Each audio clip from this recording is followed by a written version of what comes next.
শুক্রবার মানেই হচ্ছে ছুটির দিন, আর এই দিনে তো সবাই বাসায় থাকে, তাই না? তার উপরে যদি থাকে আবার বৃষ্টি, তাহলে তো কোনো কথাই নেই। তো আজকে কি কি আয়োজন করলাম সব কিছুই থাকছে এই ভিডিওতে। হ্যালো এভরিওয়ান, আসসালামু আলাইকুম। সবাইকে ওয়েলকাম করছি আমার ছোট্ট রান্নাঘরে। আশা করি সবার অনেক ভালো লাগবে। তো দুনিয়ার সবচেয়ে কঠিন কাজটা প্রথমে আমি করে নিয়েছি, সেটা কি বলেন তো? থাক, আর আপনাদেরকে অপেক্ষা করাবো না। আমার কাছে মনে হয় দুনিয়ার সবচেয়ে কঠিন কাজ হলো পেঁয়াজ কাটা। কি বলেন আপুরা? অবশ্যই কমেন্ট বক্সে জানিয়ে যাবেন। তারপর হচ্ছে, যেহেতু আপনাদের ভাই আজকে বাসায়, তো ওনার তো আমাকে জ্বালাইতেই হবে। তো জ্বালানো হচ্ছে আমার, যেহেতু 2-3 দিন ধরে বৃষ্টি হচ্ছে, তার উপরে গতকালকে আবার একটু কাজ করেছিলাম। তো সেই মিলিয়ে গলাটা আমার অনেক ব্যথা। তো উনি একটু পরে পরে আপেল নিয়ে আসছেন, কলা নিয়ে আসছেন, গরম পানি নিয়ে আসছেন, আর বলতেছেন যে এগুলো খাও, গলাটাকে নাড়াও, তাহলে দেখবা গলার ব্যথাটা ভালো হয়ে যাবে। আজকে যেহেতু শুক্রবার, তো আজকে তো ওনার অফিস বন্ধ। তো গতকালকে বৃহস্পতিবারে একটা মুরগি নিয়ে এসেছিলেন। তো আমি অনেক দিন আগে একটা মুরগি, মানে দেশি মুরগি খেতে চেয়েছিলাম, যে অনেক বড় হবে। তো সেই অনুযায়ী উনি গতকাল রাতে একটা মুরগি নিয়ে এসেছেন। মুরগিটা মাশাআল্লাহ অনেকটা বড় ছিল, আর মুরগিটার ভিতরে অনেকগুলো পরিমাণে ডিম হয়েছিল।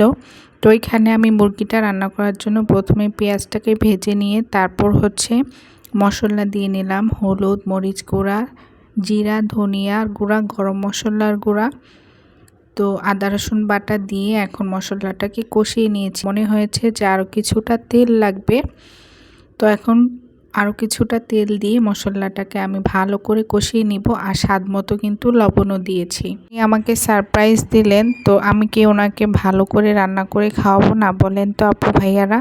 তারপর হচ্ছে আমি মশলা দিয়ে ভালো করে মুরগিটাকে কষিয়ে নিয়েছি, আর মশলাটাও কিন্তু অনেকক্ষণ ধরে আমি কষিয়ে নিয়েছি।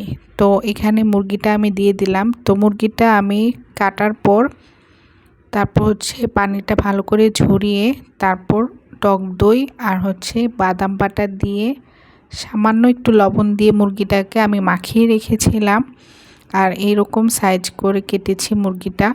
তারপর মশলাটার মধ্যে দিয়ে এখন ভালো করে নাড়াচাড়া করে কষিয়ে নেব। যেহেতু মুরগিটা অনেকটা বড়, তার উপর আবার দেশি মুরগি, তো মশলার সাথে ভালো করে কষিয়ে নিতে হবে, না হলে কিন্তু ভিতরে কিছুই ঢুকবে না। তো আমি অনেকক্ষণ ধরে মশলার সাথে কষিয়ে নিয়েছি, আর মুরগিটাকে আমি বাদাম বাটা, টক দই, সামান্য একটু লবণ দিয়ে মাখিয়ে রেখেছিলাম। তো আমি ঢাকনা দিব না, ঢাকনা না দিয়েই খুলে এভাবে অনেকক্ষণ পর্যন্ত নাড়াচাড়া করে কষিয়ে নেব। তারপর মুরগিটা যখন দেখব যে মুরগিটা থেকে অনেকটা পরিমাণে পানি ছেড়েছে, তখন আমি ঢাকনা দিয়ে দিব। আর মুরগিটা কিন্তু আমি এই মশলার মধ্যেই রান্না করে নেব, যেহেতু এখানে আলু দিব, কারণ আলুর লাভার আমার বাসার সবাই। তো আলু তো লাগবেই, গরুর মাংস বলেন, মুরগির মাংস বলেন, আলু তো লাগবেই। মাছের তরকারি বলেন, আলু ছাড়া না। তো এখানে আমি 3টা আলু দিয়েছি, বড় বড় সাইজ করে কেটে, অবশ্যই দেখতে পাবেন। তো আলুটা একটু পরে দিব, আমি ঢাকনা দিয়ে দিয়েছিলাম। আর এই তো দেখতেই পাচ্ছেন ডিমের সাইজগুলো। তো ডিমগুলো আমি, মুরগিটা একদম রান্না হয়ে গিয়েছে। তো রান্না হওয়ার পর, কষানোর মধ্যে রান্না হওয়ার পর তারপর দিয়ে দিলাম ডিমগুলো, আর এখন দিয়ে দিচ্ছি হচ্ছে আলু। তো আলুটা কিন্তু একটু বড় বড় সাইজ করে কেটে নিয়েছি মুরগির সাথে মিলিয়ে। তো এখন ঢাকনা দিয়ে দিব। আর আমি কিন্তু মুরগিটা মশলার সাথে একদম কষিয়ে নিয়েছি, রান্না করে নিয়েছি।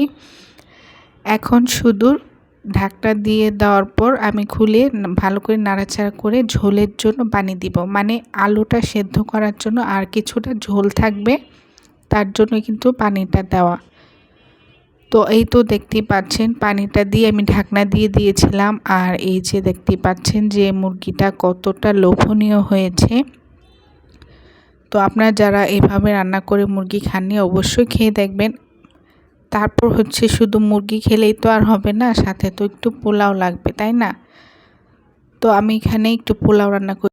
তো পোলাও চালটা আমি আগেই ধুয়ে রেখেছিলাম। তারপর হচ্ছে পেঁয়াজ বেরেস্তা করে আমি ঘি আর তেল একসাথে মিশিয়ে পেঁয়াজটাকে ভেজে তারপর আদা রসুন বাটা দিয়ে তারপর কতটা কিশমিশ দিয়েছি। তারপর পোলাও চালটাকে ভেজে, যেহেতু 3 মগ চাল নিয়েছি পোলাওর চাল, তো 3 মগ পোলাওর চালে এখানে 6 মগ পানি দিতে হবে। তো আমি এখানে 5 মগ পানি দিয়েছি আর 1 মগের একটু কম দুধ দিয়েছি। তো দুধটা দিয়ে আমি কিন্তু স্বাদ মতো লবণও দিয়েছিলাম। তো এখন ভালো করে আমি ফুটা দিয়ে দিব, ঢাকনা দিয়ে কিছুটা কাঁচামরিচ দিয়ে তারপর ঢাকনা দিয়ে দিব। তারপর পানিটা একদম ফুটে উঠলে তখন চুলার আঁচটা একদম মিডিয়াম লো হিটে করে রাখবো। তো ডিম বা বিরিয়ানি তো আমার ঘি ছাড়া তো একদমই চলে না। তো ঘি থাকলে আমার আর কিছুই লাগবে না, শুধু ভাত দিয়ে আমি খেয়ে নিতে পারবো। আর যদি হয় টুকটাক পেঁয়াজের ঘি তাহলে তো কোনো কথাই নেই, এতটা মজা আর এতটা ঘ্রাণ। আর ভাইয়াদের পেজের থেকে ঘি আনলে এরকম এয়ারটাইট বক্সে ভরে সুন্দর করে প্যাকেটটা সুন্দর যে বলার বাহিরে। আর ঘিটা তো আমি দেখেই দিচ্ছি যে কতটা দানা দানা। তো অরিজিনাল ঘি পেতে হলে এই পেজ থেকে আপনারা ঘিটা নিয়ে নিতে পারেন।